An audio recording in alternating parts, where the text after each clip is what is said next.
Hey everyone, and welcome to another episode of Community Matters. So glad you could join us today. I cannot tell you how excited I am. We are speaking with the founder of Pure Life Theater Company, Deb Royals. I almost said your full first name. Is it Deborah? Is Deborah, and We'll go everybody with calls Deb. me Thank you Deb. so much for being here. I appreciate you being here. And let's just start off with the beginning. Tell us about Pure Life Theater. Full disclosure for everybody watching, I have been to a number of productions of Pure Life, and you guys are amazing. So tell us a little bit about how you got started and what Pure Life is all about. So back in the summer of 2019, I was directing Connie Lee in a production of Lady Day at Emerson's Bar and Grill. Great show. A great show, awesome show. And there were five of us who had worked together for a long time, Connie being one of them. And we just said to ourselves, there's got to be a way of creating a theater company that looks different and is organized in a way to where it's diverse across the board from top to bottom, from front of house to back of house. And so we started working on founding ourselves. We found a spot. At one point, we were down at Hillsborough Street doing our work down there, and we started right before COVID. I think we opened one show, Loving, and then COVID hit. But we've stayed persistent, and we've stayed persistent, not only that, but also consistent in keeping our leadership looks very different. We have three women right now who are pretty much running the company. And while we don't get paid a ton, we all have a very deep love for the kind of work we're doing and the kind of fellowship and family we're putting together. And so, at some point, I know you're going to talk to Aya Wallace, and then our managing director, Verlene Oates, is incredible. So it's wonderful to see it come to fruition after now about 5 years of being steady at the work. That is so interesting. I've been here about 4.5 years, and I remember the first time I saw a production, I just assumed you guys had been around for dozens of years because the everyone just gels so well together. Where did the name Pure Life come from? Well, one of our five original people who had made a decision that we could make this happen, Ronzel Bell, who also has done incredible work as the music director for Reverend Barber and for his church, and also the Poor People's Campaign. We all had flat tires during that show, and my husband was helping Ronzel with his tire, and we told the woman there how we all had been helping each other with flat tires. She's like, I am not even going to charge you for fixing this tire. And she handed us both a bottle of water. We got in the car, and I said, Ronzel, if we were to do this and make this company happen, what would we call it? And he goes, Pure Life, because that was the name that was on the water bottle. That is fantastic. That is so cool, and it has such a great meaning behind it because I think what you guys do really brings life to a lot of the characters. It brings life to the audience. What's been the response like from people who sit there? We're gonna get into some of the productions later. I'm just getting my fanboy questions out of the way first. So what are some of the responses we get from our audiences? I think there has been a deep gratitude for the fact that we've committed to doing the cycles, all of August Wilson's cycle plays. Yes. And I think that and because we're now really working to build educational programming around that I think the experience becomes a layered one. I think people also love the fact that we bring Motown Christmas, we bring Motown music to the holiday season each year, and we hear the same things that you just shared with me. It's like, have you all been around for a really long time? I haven't heard about you. And we haven't. I mean, 5 years is nothing, and we're just like still getting our legs and developing who we are. But the response to our work and our ability to be so family oriented, just the sense of what you feel when you're in the space with us, I think also is a part of the whole experience of watching our shows, because you get a sense of who we are when you're there with us at the theater. I've had the pleasure of seeing a lot of productions of the Century Cycle. I guess they call it Century Cycle, Philadelphia Cycle as well. Is that what it's called, to August Wilson's plays? And thankfully, thank God, Denzel Washington is bringing those to the screen too for a wider audience. But why is it so important to have those kinds of productions and bring that diverse voice? I mean, those are sometimes not easy productions to watch. We have a fraught history here in America, and it's a beautiful way to look at that, just like Shakespeare does with his history plays. We created this very tight, like I said, this family of who we are, and we have not pulled ourselves apart. We have stayed tight, tight, tight together. And you feel it. I think you can feel that in the performances. I think you can feel that in the audience. I mean, half the audience is family members of everybody in there too, which is great. I do want to share with people a little bit about what we're talking about. So we're talking about the August Wilson Century Cycle, and I pulled from your website or Facebook page one of the most poignant moments in the show Fences, and that is when the character Rose learns that her husband has fathered a child outside of their marriage. So I want to play a little bit of that, and that'll be followed by a little bit from Motown Christmas. So we'll give our audience just a little bit of a taste of that. So hang on, we'll be right back. I want everybody to listen. I'm trying to talk. I'm trying to tell you. Oh.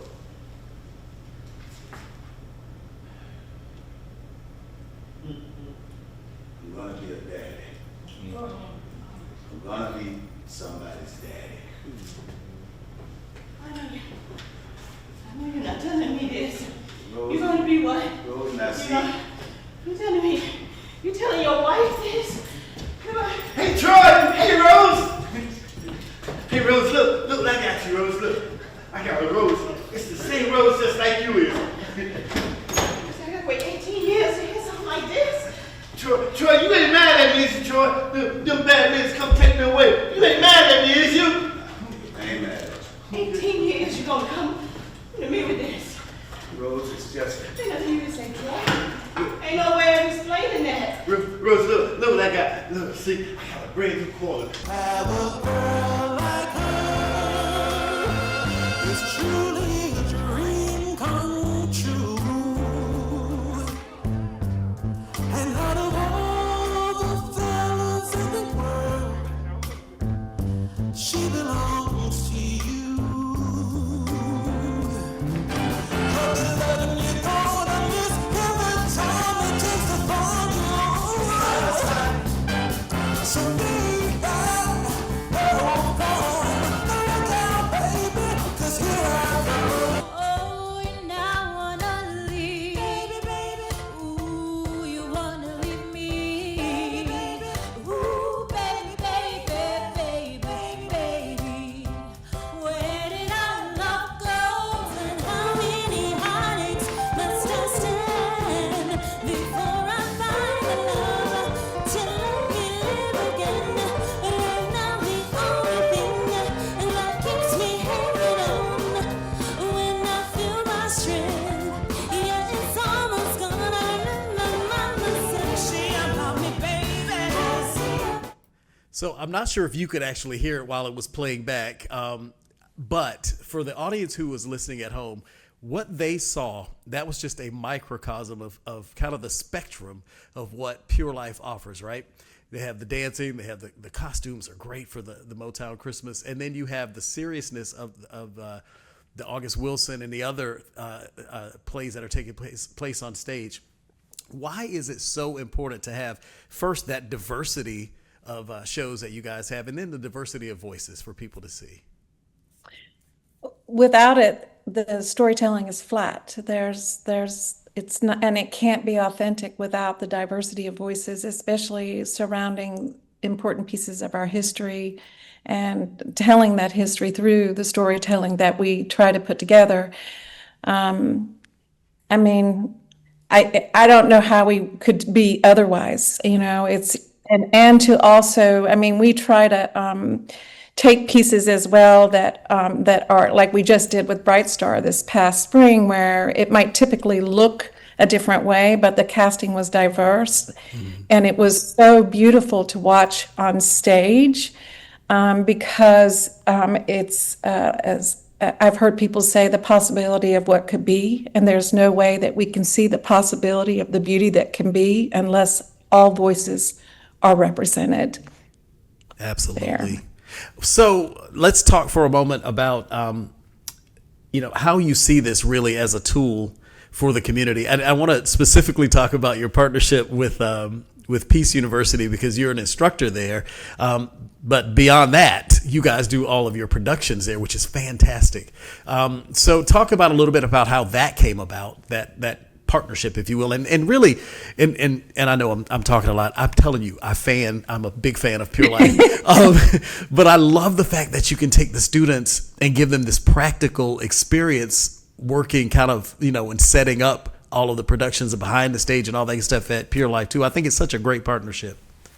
Well, it really is. And with the new interdisciplinary arts program that has been instituted here at William Peace, the students can kind of craft their own path towards how they want that to look. So any of the students that are interested in theater or the craft, building sets and design and all of that, they work with us. I think the other way we serve the community too is like for the upcoming production of the Waning Hours, written by North Carolina playwright Carol Torian.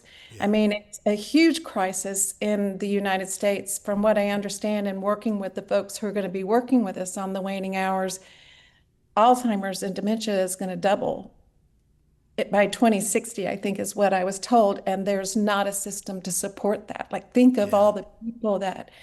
So where all of our programming around that is to say, here are your resources, here's people to call, here's ways to find help if you need help, and so that to us is just as important as providing the historical information or context that we try to provide around our August Wilson plays. So for example, August Wilson was highly influenced by Bearden and Bearden's collage, his artwork. He's from Charlotte, North Carolina. I mean, and that is so important. So we're working, so around Joe Turner's Come and Gone, there's going to be and we're crafting lectures not only or workshops or events for people to come and learn about Bearden and learn about August Wilson. Mm-hmm. We're also bringing a author who writes about why it's so important to do August Wilson. Well, it's going to be for both of those. It'll be talkbacks, it'll be panels, it'll be events outside of the program, like what we're providing for the students, where we're going to have a lecture with Foster Dixon, and all of that is so integrally a part of who we are. There is a magical thing that can happen in the liminal space of the theater, but also layering that liminal experience with knowledge and understanding does something for the audience member in a way that I think layers, they'll take it away and they'll talk about it beyond the theater doors. Yeah, you get the feeling inside, you get the knowledge inside, and then you grow that knowledge outside. I think that's fantastic. All right, Deb, give me a half a second. We're going to take a quick break just for a moment so we can pay a little bills, as they all say in the old days. And we'll be right back right after this. And welcome back, everyone. We're talking with Deb Royals, who is the founder of Pure Life Theater, a theater troupe here in Raleigh. And if you haven't had a chance to see any of their productions, I urge you to do so. The next one that we talked about a few moments ago is coming up in October. It's called The Waning Hours. And this one is fantastic because it's not just a local theater who's putting it together, but it's a local writer who wrote this whole thing. And just for the folks who may be tuning in, if you don't mind, remind us again what The Waning Hours is about. It's a very important topic and essential to folks who are in our age group and who are caretakers of their parents. The play really centers around a character who is going through the journey of Alzheimer's and slowly but surely giving in to that illness. And the caregivers need as much support as the person who actually is dealing with the illness, because it is a lot. And so around the Waning Hours, as I was saying, we're trying to provide talkbacks and panels and important information where people can find help. One of the things I just went through with the loss of my mom to dementia was to be able to work with the Duke Dementia Family Care Support and have free counseling. So all of that information is going to be available and to our audiences, where you can go when you need someone to talk to, where you can go if you need to find help, if you don't have the money.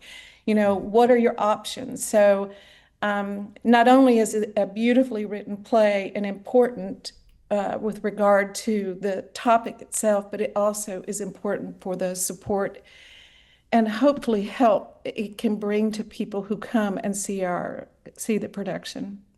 What's in the future for Pure Life? I'm so excited because I know you guys are doing Joe Turner's Come and Gone, and that's another one of the we talked about a little bit about that.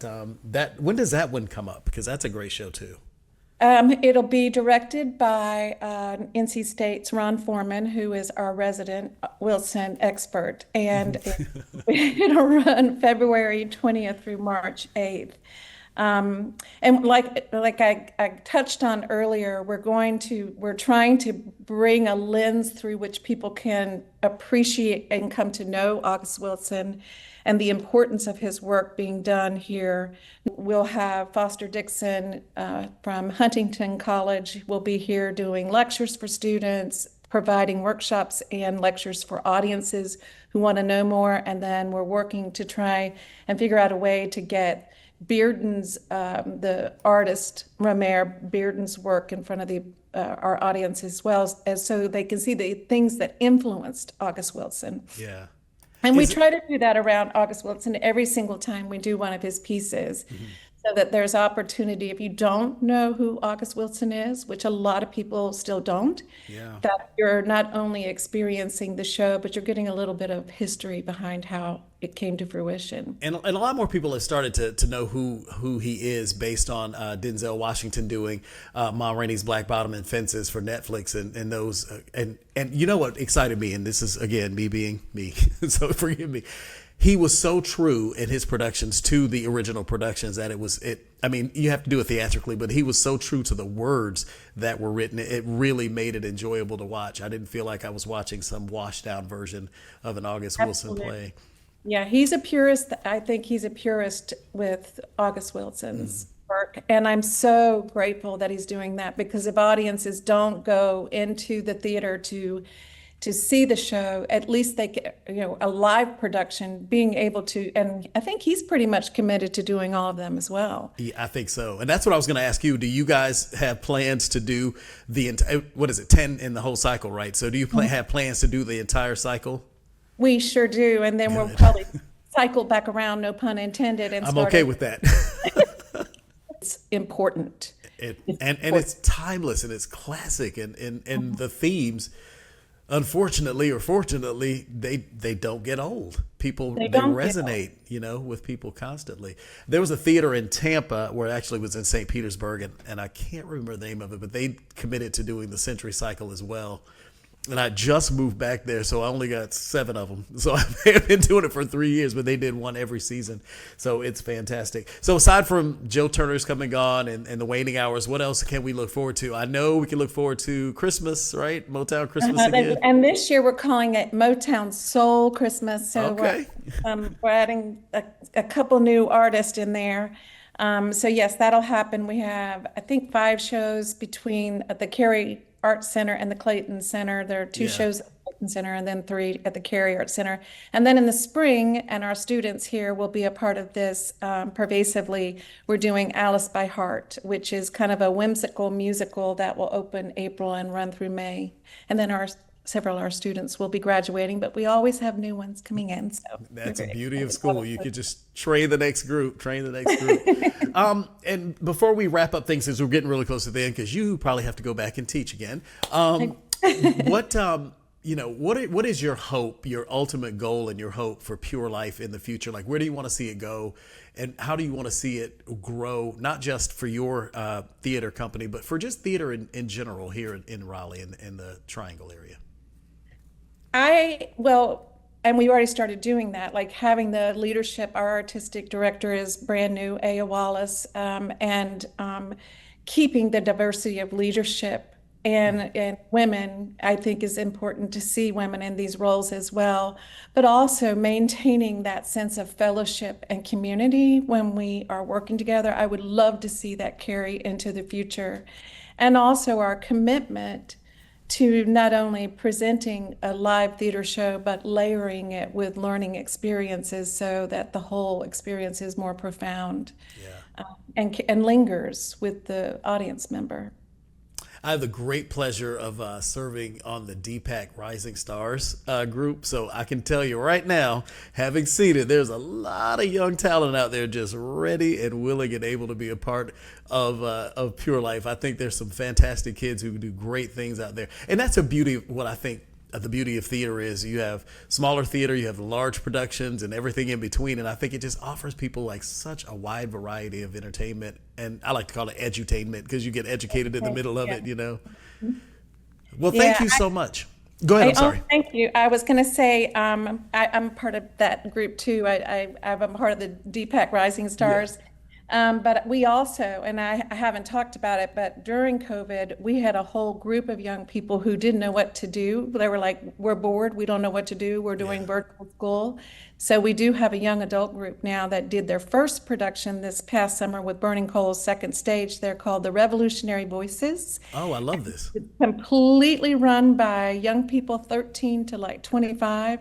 And their first production was Ride the Cyclone. I was deeply grateful to Jerry over at Burning Coal for saying, hey, tell them to come. This will be a great learning environment. And they did it beautifully. Oh, that's fantastic. Yeah.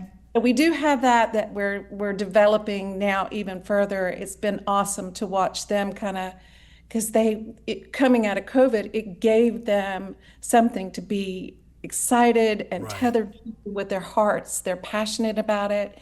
And it was healthy. It was a healthy option to television and games. You gave them a beautiful outlet to show all that creativity to. Oh, I think it's fantastic. All right. Well, Deb, thank you so much. I'm going to go on the record so everybody can hear it. If you ever need me for anything, I'm not an actor.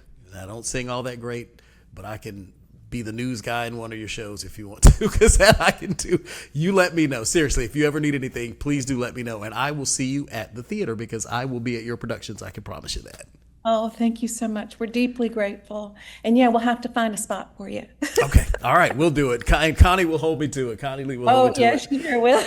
Listen, thank you again. I really appreciate it. This has been fantastic. And I just can't wait to see what you guys are doing next. I can't wait for Joe Turner's Come and Gone. So if you want to switch that or move that up, you just let me know. I'll help you. Okay. Thank you, Deb. so We appreciate much. it. We're grateful.